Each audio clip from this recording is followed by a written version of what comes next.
Welcome to चूलो आसमान। हमारा segment है जरा सोचिए।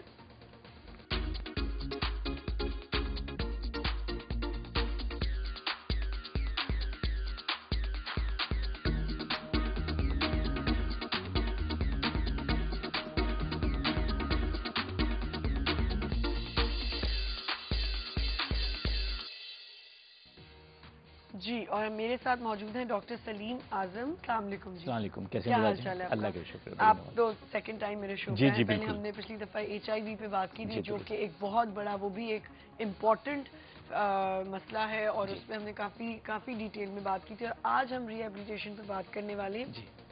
मुझे ये बताएं, कहाँ आप कर रहे हैं ड्रग्स पे, तो ये बताएं कि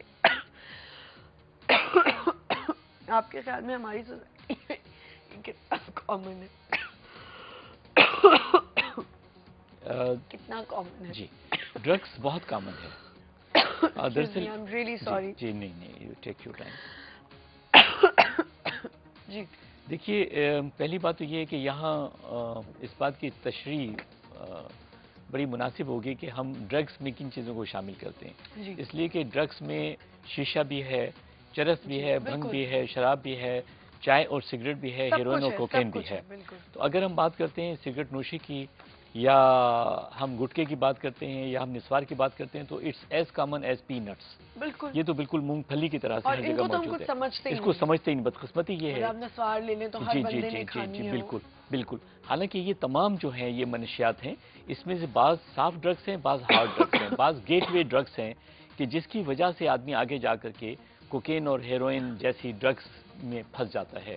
तो ये बहुत कॉमन है, और उसकी वजह यही है कि हमारे मुल्क में, हमारे मुआशरे में, क्योंकि समाजी और मुआशरती जो मसाइल हैं बहुत तेज़ी से बढ़ रहे हैं। फ्रस्ट्रेशन पैदा हो रहा है लोगों में, डिप्रेशन पैदा हो रहा है लोगों में, फरार चाहते हैं लोग अपने मसाइल से, जिसकी वजह से वो पनाह की पनाह। डॉक्टर साहब, एक मैं आपसे बात जरूर पूछना चाहूँगी कि नशे, आपने जैसे आपने मुझे बता दिया ये किस्म के नशे हैं। एडिक्शन है, एडिक्शन को आप नहीं रोक सकते, चाहे वो छालिया की हो। ठीक है। अब मसला ये कि आपके ख्याल में अभी तक कौन सा ऐसा नशा है जो बहुत कॉमन है, और कौन सी सोसाइटी में ज्यादा कॉमन है? लाइक कैसे तबकों में ज्यादा कॉमन है? देखिए, यहाँ भी मेरी एक दरख्वास्त होगी कि जैसे समदबान का नशा है जी, ये बच्चों में बहुत कॉमन है।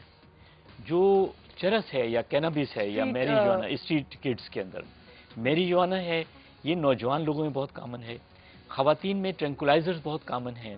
जो नौजवान लोग हैं 18 से 34 साल 35 साल तक की उम्र के, उनमें हेरोइन बहुत कॉमन है, और अल्कोहल का इस्तेमाल। जी नहीं, heroin is entirely different thing. अच्छा, नहीं, चर्च का भी तो एक चर्च भी है, चर्च बहुत ज्यादा कॉमन है। आप अगर देखा जाए तो देखें लोग, मैंने देखा है कि आप शीशे के अंदर शीशा जो बनाया जाता है उसमें आप चर्च डाल के उसको किया जा रहा होता है।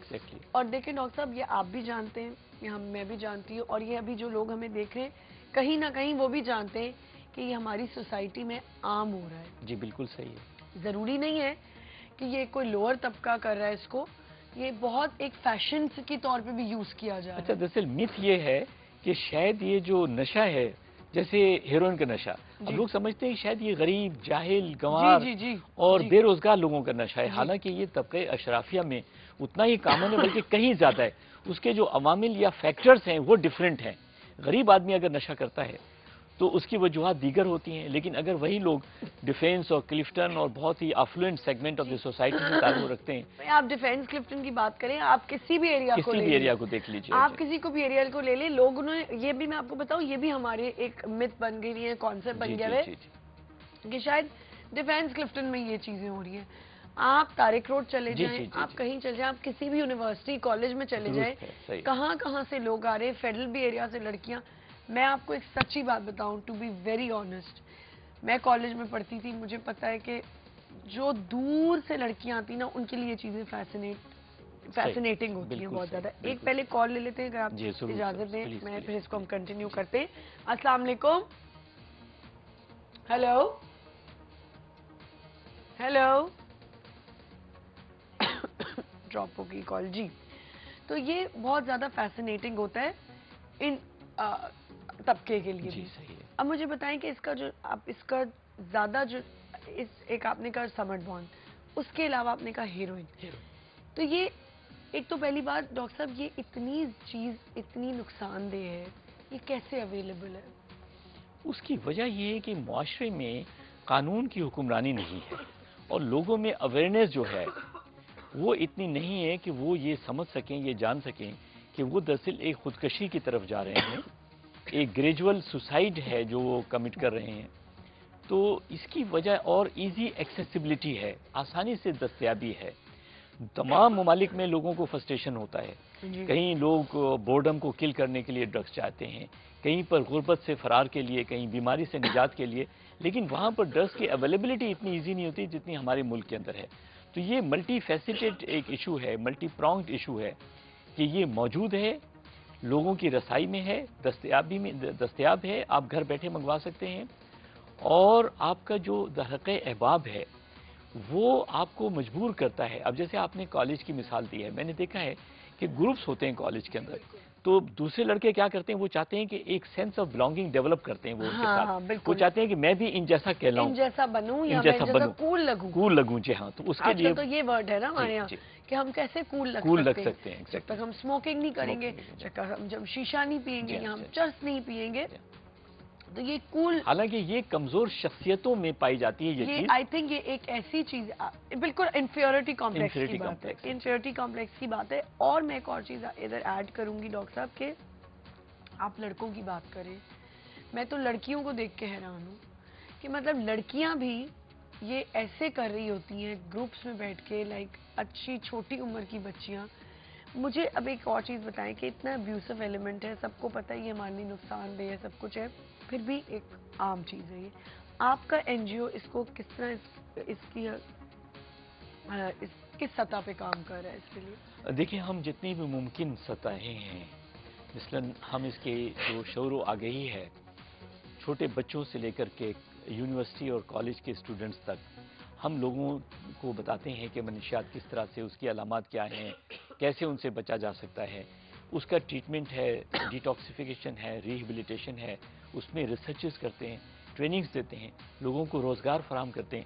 اب یہ اخبار میں لے کر آیا ہوں اپنے ساتھ, اخبار اعظم, یہ پچھلے 20 سال سے ہم اسے شائع کر رہے ہیں. میں اس کو اس لیے شائع نہیں کرتا, میں اس کا ایڈیٹر اور پبلشر ہوں. میں اس لیے شائع نہیں کرتا کہ میں ایک صحافی ہوں, بلکہ اس لیے شائع کرتا ہوں کہ جن لوگوں کا میں علاج کرتا ہوں ان کا علاج تو ہو جاتا ہے, لیکن جب تک وہ ووکیشنلی ریہیبلیٹیٹڈ نہیں ہوں گے, جب تک ان کے پاس کوئی وسیلے روزگار نہیں ہوگا, اگر میں نے ان کا 10-15 دن یا 1 مہینے علاج کر کے اور سڑک پر کھڑا کر دیا, تو مجھے بتائیے کیا واپس وہ ڈرگس کی طرف ریلیپس نہیں کریں گے؟ بالکل. ان کو ایک جاب تو میں نہیں دے سکتا. سینکڑوں لوگ صحتیاب ہوتے ہیں ہمارے ادارے میں, تو ان لوگوں کو یہ اخبار دیا جاتا ہے. اس کا ایک فائدہ یہ ہوتا ہے کہ وہ لوگوں کے درمیان جا کر کے ایک سوشل کمیونیکیشن اور سوشل اسکلز ڈیولپ کرتے ہیں. اس اخبار کو بیچ کر اس میں جو میسیجز ہیں یہ زیادہ تر ڈرگس کے اوپر ہے. یہ واحد اخبار ہے پاکستان. کتنا انفارمیٹیو اخبار ہوگا یہ تمام تر 100%. اچھا, اس میں ایک تو ڈرامائی قسم کی خبریں نہیں ہیں, بہت ہی فیکچول اور سائنٹیفک مٹیریل جو ہے وہ اس میں شائع کیا جاتا ہے. اور یہ لوگ جو اس کو فروخت کرتے ہیں یہ وہ لوگ خود ہیں جو کبھی منشیات کے عادی تھے, اور اب چونکہ انہیں جابس نہیں ملتی. ابھی ایک بچہ ہے, اس کی شادی ہو رہی ہے, اس کے جو ٹو بی ان لاز ہیں وہ کہہ رہے ہیں تم نے آج سے 10 سال پہلے نشہ کیا. اب میں نے اس سے کہا کہ بھائی ٹھیک ہے, تم نے نشہ کیا, چھوڑ دیا, لیکن آج کل جب ہم اپنی لڑکی کے لیے کوئی بر تلاش کرتے ہیں تو ہم یہ تو دیکھتے ہیں کہ لڑکا کیا کرتا ہے, گاڑی ہے کہ نہیں ہے, کتنی نندے ہیں, گھر کتنا بڑا ہے, ذاتی ہے کہ نہیں ہے. صاحب اسی کو کنٹینیو کریں گے. آپ کو پتا نیوز چینل ہے, بریک ہمیں لینی پڑتی ہے. ایک چھوٹا سا بریک کرتے ہیں, ہمارے ساتھ رہے گا. بہت انٹرسٹنگ ٹاپک ہے. اگر آپ کو اس مسئلے سے آپ گزر رہے ہیں, آپ کے گھر میں کوئی بچہ بچی کوئی بھی اس مسئلے سے گزر ہے, تو ضرور ہم سے کانٹیکٹ کریں, اور ڈاکٹر صاحب سے کوئی ایڈوائز لینا چاہیں تو لے سکتے ہیں. چھوٹا سا بریک کرتے ہیں, ویل بی رائٹ بیک.